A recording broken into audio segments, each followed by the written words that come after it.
Corona में जिसने सुरक्षा कवच दिलाया और मुफ्त टीका दिलाया, लॉकडाउन में राशन दिया, ये चूल्हा बुझने नहीं दिया, उसी को जिताएंगे और किसे।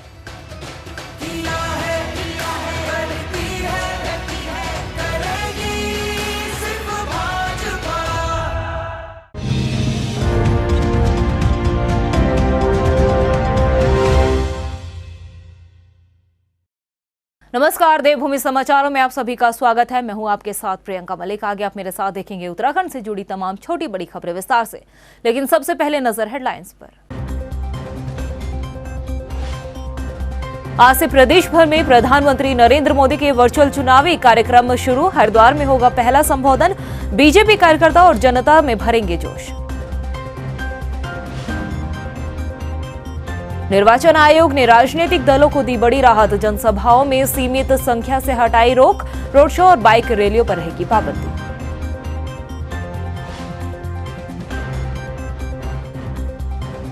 मुख्यमंत्री पुष्कर सिंह धामी से मिले बॉलीवुड अभिनेता अक्षय कुमार। उत्तराखंड के ब्रांड एम्बेसडर के रूप में भी काम करेंगे अक्षय कुमार, सीएम धामी ने दी जानकारी। और प्रदेश भर में आज से खुले कक्षा 1 से 9वीं तक के सभी स्कूल। कोविड प्रोटोकॉल का होगा सख्ती से पालन। ऑनलाइन पढ़ाई रहेगी जारी। हेडलाइंस के बाद बुलेटिन में खबरें विस्तार से। उत्तराखंड के चुनावी रण में किस्मत आजमा रहे भाजपा प्रत्याशियों के प्रचार को धार देने के लिए प्रधानमंत्री नरेंद्र मोदी की वर्चुअल रैलियां आज से शुरू होने जा रही है। भाजपा ने प्रदेश की 5 लोकसभा सीटों पर पीएम मोदी के वर्चुअल जन चौपाल कार्यक्रम दोबारा से तय कर दिए हैं। आज जो पहला संबोधन हरिद्वार लोकसभा सीट पर होगा, जहां से प्रधानमंत्री नरेंद्र मोदी वर्चुअल जनसभा के साथ ही भाजपा कार्यकर्ता और जनता में जोश भरेंगे। इसके साथ ही पीएम मोदी के नैनीताल, टिहरी, अल्मोड़ा और पौड़ी लोकसभा सीटों में भी वर्चुअली कार्यक्रम तय किए गए हैं। 8 फरवरी को नैनीताल में वर्चुअल संबोधन होगा, 9 फरवरी को टिहरी में, 10 फरवरी को अल्मोड़ा में, 11 फरवरी को पौड़ी लोकसभा सीट पर वर्चुअल संबोधन करेंगे। विधानसभा चुनावों को लेकर अब सभी राजनीतिक दलों को एक बार फिर से बड़ी राहत मिली है। निर्वाचन आयोग ने अब जनसभाओं के लिए सीमित संख्या से पाबंदी हटा दी है। राजनीतिक दल और प्रत्याशी खुले मैदान और हॉल में बड़ी सभाएं कर सकेंगे। हालांकि 12 फरवरी शाम 5 बजे तक ही प्रचार प्रसार का दौर जारी रहेगा। आपको बता दें कि कोरोना के बढ़ते खतरे को देखते हुए निर्वाचन आयोग ने गाइडलाइन जारी कर सभी बड़ी सभाओं पर रोक लगा दी थी, लेकिन अब आयोग ने सभी सभाओं से रोक हटा दी है। सीमित संख्या से भी पाबंदी हटा दी गई है। हालांकि अगले आदेश आने तक रोड शो, पदयात्रा, बाइक रैलियों पर पाबंदी जारी रहेगी। और यहां वक्त हो चला एक छोटे से ब्रेक का। आप बने रहे हमारे साथ। अरे जो हम जैसे छोटे किसानों को अपना समझे और तो और साल दर साल हमारे खातों में 6,000 रुपए की सम्मान राशि दे, वही हुई ना अपनी सरकार।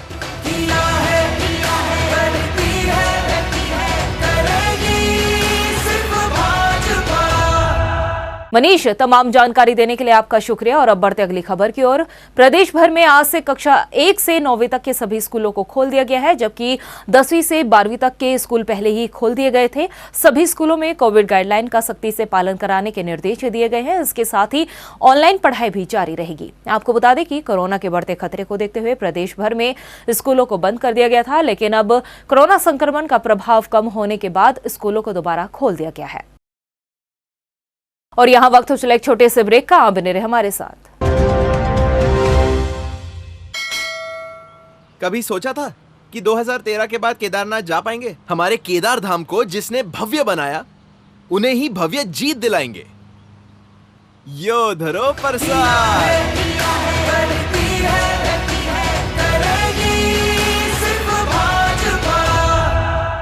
बॉलीवुड अभिनेता अक्षय कुमार अब उत्तराखंड के ब्रांड एम्बेसडर होंगे। उन्होंने सोमवार को देहरादून में मुख्यमंत्री पुष्कर सिंह धामी से मुलाकात की है। इस दौरान मुख्यमंत्री पुष्कर सिंह धामी ने अक्षय कुमार को पहाड़ी टोपी पहनाकर उनका स्वागत किया। वहीं मुख्यमंत्री पुष्कर सिंह धामी ने बताया कि अक्षय कुमार अब उत्तराखंड के ब्रांड एम्बेसडर के रूप में भी काम करेंगे। मुख्यमंत्री पुष्कर सिंह धामी ने अक्षय कुमार को केदारनाथ मंदिर की प्रतिमूर्ति भी भेंट की है। और यहां वक्त हो चला एक छोटे से ब्रेक का। आप बने रहे हमारे साथ। My name is Puja, I study in class 2. जो हमारे नंतिनों की अच्छी पढ़ाई के लिए अच्छे स्कूल खोलेगा, वो तो उसे ही जाना है ना।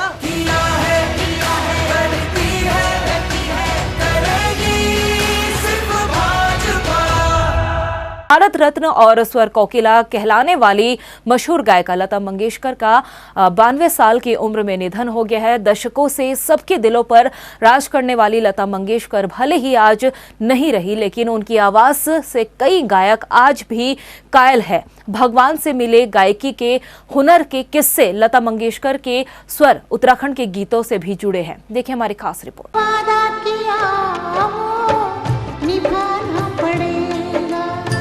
हमारी और सबकी प्यारी लता दीदी आज हमारे बीच नहीं रही, लेकिन उनकी आवाज पीढ़ी दर पीढ़ी हर शख्स के दिलों में हमेशा कायम रहेगी।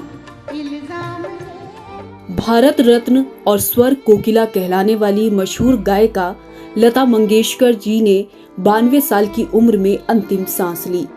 लता दीदी के निधन पर 2 दिवसीय राष्ट्रीय शोक की घोषणा की गई है। सम्मान के तौर पर 2 दिनों तक राष्ट्रीय ध्वज भी आधा झुका रहेगा। लता मंगेशकर का नाम सुनते ही कानों को सुकून मिलता है। इस तेरे जहां में नहीं कोई हमारा। जुबान पर मिश्री चढ़ जाती है और दिल उनके गानों के बोल पर धड़क उठते हैं। आज लता जी हमारे सामने विरासत छोड़कर चल बसी हैं, लेकिन उनके गाने आज भी उतने नए लगते हैं जितने कभी हुआ करते थे। लता मंगेशकर ने अपनी गायकी के सफर में हर एक तरीके के गानों में अपनी आवाज दी, फिर वो चाहे दुख भरे गाने हों या फिर रोमांस या फिर देशभक्ति के सॉन्ग।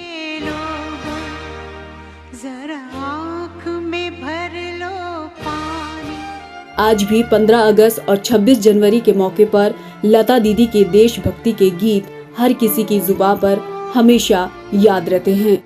धन्य जवान वो अपनी थी, धन्य वो उनकी जवानी, जो शहीद हुए हैं उनकी जरा याद करो कुर्बानी। स्वर कोकिला लता मंगेशकर को पहाड़ों से खास लगाव रहा। उनके गानों को नैनीताल में फिल्माया गया, लेकिन जो खास बात रही वो ये थी कि लता मंगेशकर ने गढ़वाली फिल्म रैबार के लिए मन भर मेगी मेरू गाने को अपनी आवाज दी थी।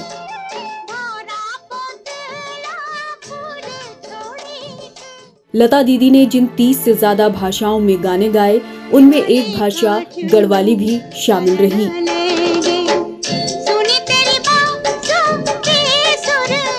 1929 में जन्मी लता मंगेशकर ने 92 साल बाद इस दुनिया से विदा ले ली है, लेकिन करीब 1000 फिल्मों में फिल्माए गीतों को उन्होंने अपनी आवाज देकर लोगों के साथ साथ बॉलीवुड के दिग्गजों के दिलों पर भी राज किया है और हमेशा करती रहेंगी।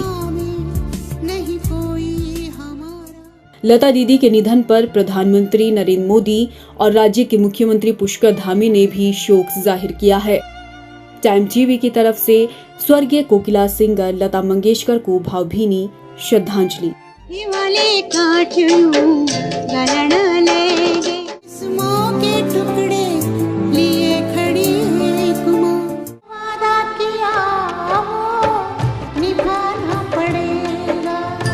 भारत की स्वर कोकिला लता मंगेशकर के निधन से उत्तराखंड में भी शोक की लहर है। जनप्रतिनिधियों से लेकर साहित्य सांस्कृतिक से जुड़े सभी कलाकार और आम लोगों ने उनको श्रद्धांजलि दी है। उन्होंने मुंबई के ब्रीच कैंडी अस्पताल में आखिरी सांस ली है। पिछले कई दिनों से वो बीमारी के कारण अस्पताल में भर्ती थी। वहीं मुख्यमंत्री पुष्कर सिंह धामी, भाजपा के राष्ट्रीय प्रवक्ता अनिल बलूनी, भाजपा के प्रदेश अध्यक्ष मदन कौशिक साथ ही कई हस्तियों ने ट्वीट कर उनको श्रद्धांजलि दी है। सीएम धामी ने ट्वीट कर लिखा है कि ये संगीत साधकों के लिए हमेशा प्रेरणा रहेंगी और उनका जाना देश के लिए अपूर्णीय क्षति है। और अब बात करते हैं सियासत की। स्टार प्रचारक के तौर पर 2 दिवसीय उत्तराखंड दौरे पर पहुंचे भाजपा के राष्ट्रीय अध्यक्ष जेपी नड्डा ने गंगोत्री विधानसभा सीट से पार्टी प्रत्याशी सुरेश चौहान के पक्ष में माहौल जुटाया। इस मौके पर उन्होंने केंद्र की उपलब्धियों का बखान करते हुए कांग्रेस पर भी जमकर निशाना साधा। देखिए खास रिपोर्ट। उत्तराखंड में मतदान के लिए काउंटडाउन शुरू हो गया है। 14 फरवरी को राज्य में विधानसभा चुनाव के लिए मतदान होगा। इससे पहले खराब मौसम से रुके प्रचार को सियासी दलों ने धार देना अब शुरू कर दिया है। उत्तरकाशी जिले के गंगोत्री सीट से भाजपा प्रत्याशी सुरेश चौहान के पक्ष में माहौल जुटाने के मकसद से पहुंचे राष्ट्रीय अध्यक्ष जेपी नड्डा ने अपने संबोधन में सबसे पहले मशहूर गायिका लता मंगेशकर के निधन पर श्रद्धांजलि देकर उन्हें याद किया।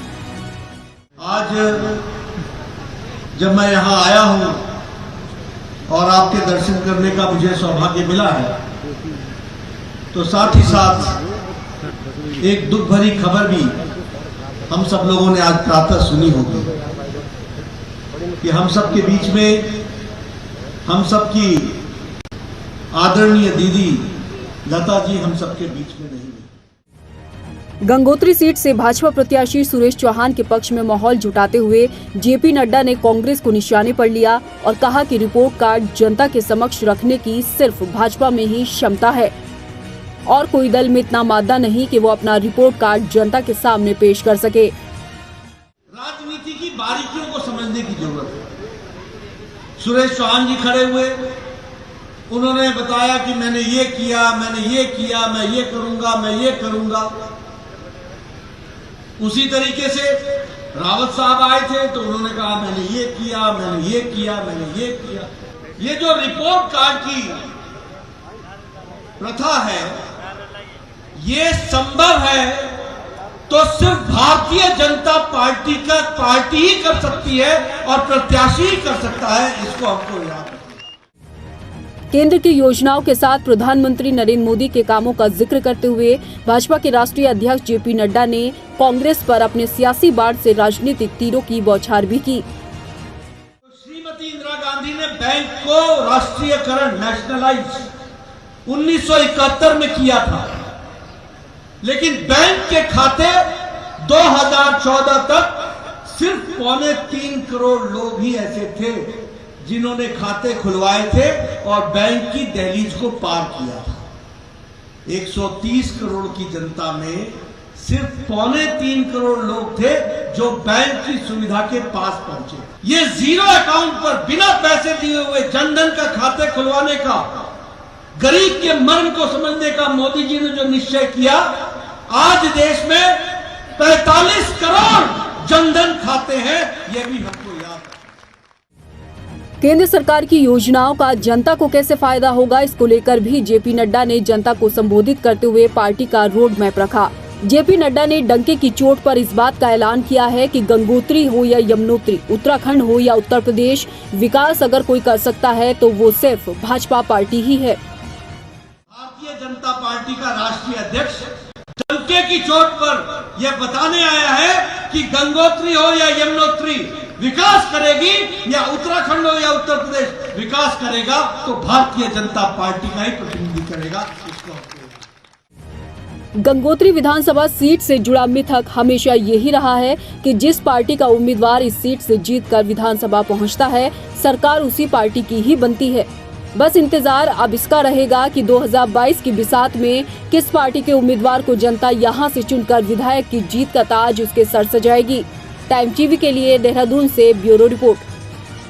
वहीं प्रदेश में भाजपा के स्टार प्रचारक प्रत्याशियों के हक में प्रचार करते हुए नजर आ रहे हैं। जहां एक तरफ भाजपा के राष्ट्रीय अध्यक्ष जेपी नड्डा ने प्रत्याशियों के लिए वोट अपील की, तो वहीं दूसरी तरफ मध्य प्रदेश के मुख्यमंत्री शिवराज सिंह चौहान लोहा घाट पर भाजपा के लिए माहौल बनाते हुए नजर आए। यहां शिवराज सिंह चौहान ने पूरण सिंह फर्त्याल के लिए समर्थन जुटाया और जनता को संबोधित करते हुए सरकार की उपलब्धियां भी गिनाई। उत्साह देख के मैं पूरे निश्चय के साथ ये कह रहा हूँ कि पूरन फुर्त्याल भारतीय जनता पार्टी भारी बहुमत से यहाँ जीतेगी। जो विकास का काम भारतीय जनता पार्टी की सरकार ने किए, माननीय मोदी जी के नेतृत्व में, केंद्र सरकार ने, पुष्कर धामी के नेतृत्व में प्रदेश की सरकार ने, वो अद्भुत है। उत्तराखंड विधानसभा चुनाव में ये हमेशा से इतिहास रहा है कि चक्राता कांग्रेस का गढ़ माना जाता है। अब जब उत्तराखंड 5वें विधानसभा चुनाव की दहलीज पर खड़ा है कि इस सीट पर सभी राजनीतिक दलों की निगाहें टिकी है कि क्या इस बार भी कांग्रेस इस सीट पर अपना कब्जा जमा पाएगी या फिर इस बार जीत का ताज किसी और दल के सिर पर सजेगा। 2022 की बिसात में चक्राता विधानसभा सीट की सियासी तस्वीर पर आधारित ये रिपोर्ट देखिए। चक्राता विधानसभा सीट देहरादून जिले के अंतर्गत आती है। इस सीट पर कुल मतदाताओं की संख्या 1,05,060 है। इनमें पुरुष वोटर्स की तादाद 57,189 है तो 47,871 महिला वोटर शामिल है। सियासी चश्मे से चक्राता विधानसभा सीट की तस्वीर को देखा जाए तो अब तक के हुए विधानसभा चुनाव में इस सीट पर कांग्रेस पार्टी ने ही यहाँ किला भेदा है, इसीलिए इसे कांग्रेस का गढ़ भी कहा जाता है। हमेशा विधानसभा चुनाव में चक्राता सीट पर मुख्य मुकाबला बीजेपी कांग्रेस में ही देखने को मिलता आया है। इस बार कांग्रेस से 5वीं बार प्रीतम सिंह इस सीट से उम्मीदवार हैं, तो भाजपा ने चक्राता सीट से रामशरण नौटियाल को चुनावी रण में कुदाया है। सियासी तस्वीर इस सीट पर कुछ इस तरह की रही। 2002 के विधानसभा चुनाव में प्रीतम सिंह ने पूर्व विधायक और उत्तराखंड जनवादी पार्टी के मुन्ना सिंह चौहान को हराया था। 2007 के चुनाव में प्रीतम सिंह ने मुन्ना सिंह चौहान की पत्नी मधु चौहान और 2012 में उजप्पा के मुन्ना सिंह चौहान को दोबारा मात दी थी। 2017 के विधानसभा चुनाव में भाजपा प्रत्याशी और पूर्व जिला पंचायत अध्यक्ष मधु चौहान को यहां से हराया था और 2022 की बिसात में इस बार प्रीतम सिंह के सामने भाजपा की तरफ से रामशरण नौटियाल को उनके प्रतिद्वंदी के तौर पर मैदान में उतारा गया है। चक्राता विधानसभा सीट का राजनीतिक भूगोल इतिहास और विधानसभा सीटों से थोड़ा हटकर है। इस जनजातीय क्षेत्र की राजनीति हमेशा ही दल की बजाय परिवार केंद्रित रही है। बावजूद इसके 2022 की बिसात में इस बार आप, बसपा, उक्रांत के अलावा 5 निर्दलीय प्रत्याशी मैदान में उतरे हैं। बस देखना है कि कांग्रेस के गढ़ में आकर कौन किले को फतेह कर पाएगा या फिर 5वीं बार भी प्रीतम सिंह के नाम पर ही ये रिकॉर्ड दर्ज होगा। टाइम टीवी के लिए देहरादून से ब्यूरो रिपोर्ट। वहीं भगवानपुर विधानसभा सीट से कांग्रेस प्रत्याशी ममता राकेश डोर टू डोर जाकर जनता के बीच जनसंपर्क साध रही है और वोट अपील भी कर रही है। इस दौरान ममता राकेश ने भाजपा पर जमकर निशाना भी साधा। इसके साथ ही उन्होंने कहा कि प्रदेश में कांग्रेस की सरकार बनने जा रही है। पिरान कलियर विधानसभा से आम आदमी पार्टी के प्रत्याशी शादाब आलम ने डोर टू डोर जाकर लोगों से वोट की अपील की है। इस मौके पर उनके साथ भारी संख्या में आम आदमी पार्टी के नेता और कार्यकर्ता मौजूद रहे। शादाब आलम ने कहा कि इस बार आम आदमी पार्टी की सरकार उत्तराखंड में बनने जा रही है। जनता से उन्हें पूरा सहयोग मिल रहा है। सोनिया जी जो प्रभारी हैं उत्तराखंड के, वो हमारे साथ थे डोर टू डोर में, और आज हम सुनहरा में हैं। सुनहरा की जनता अपार समर्थन के साथ हमारे साथ है। यहाँ की महिलाएं हमारे साथ हैं, यहाँ के जो युवा हैं वो हमारे साथ हैं और यहाँ पर बदलाव की एक लहर है। इस बुलेटिन में इतना ही। इसी के साथ मुझे दे इजाजत, लेकिन जाने से पहले एक नजर हेडलाइंस पर। आज से प्रदेश भर में प्रधानमंत्री नरेंद्र मोदी के वर्चुअल चुनावी कार्यक्रम शुरू। हरिद्वार में होगा पहला संबोधन। बीजेपी कार्यकर्ता और जनता में भरेंगे जोश। निर्वाचन आयोग ने राजनीतिक दलों को दी बड़ी राहत। जनसभाओं में सीमित संख्या से हटाई रोक। रोड शो और बाइक रैलियों पर रहेगी पाबंदी।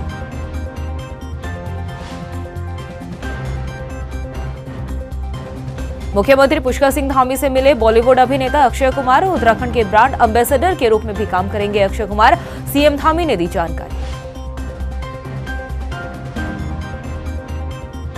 और प्रदेश भर में आज से खुले कक्षा 1 से 9वीं तक के सभी स्कूल। कोविड प्रोटोकॉल का होगा सख्ती से पालन। ऑनलाइन पढ़ाई रहेगी जारी।